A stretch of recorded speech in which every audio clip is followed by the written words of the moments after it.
Дистәләгән камера бер мизгелне көтә. Самолетның җиргә төшкәнен кем яхшырак төшерер? Казан аэропортына бөтен Россиядән күк йөзен очкычларны һәм фотография сәнгатен яратучылар җыелды.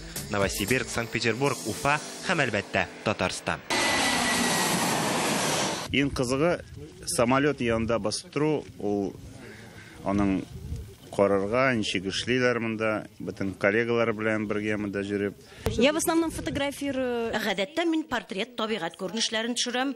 Очкычларны очып барганда болай якыннан ук беренче тапкыр күрәм. Конечно, у меня мурашки до сих пор по коже. Биредә хәвәскәрләрдән алып профессиональ фотографларга кадәр катнаша. Алар һәрберсе кадрны үзенчә күрә. Шуңа да техникада, ракурсларда төрле. Хәзерге вакытта без чираттагы самолетның килгәнен көтәбез. Екатеринбургтан килгән Женева Нефёдова авиацион фотография белән күп еллар шөгыльләнә. Аның коллекциясендә очкычларның меңләгән фотосурәте бар. Монда сәләт кенә җитми, күп нәрсә уңыштан тора ди фотограф.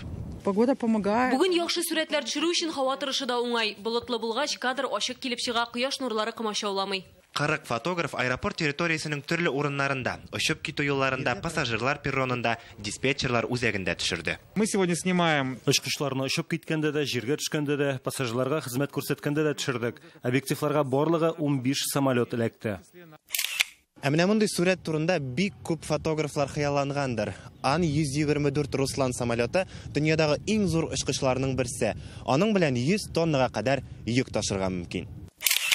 Казан аэропорты 41 еллыгын билгеләп үтә. Шушы көннәрдә ул үзенең 4 йолдызга лаек икәнен дә раслады. Илгиз Шәкүров, Данил Филатов, Яңа Гасыр каналы.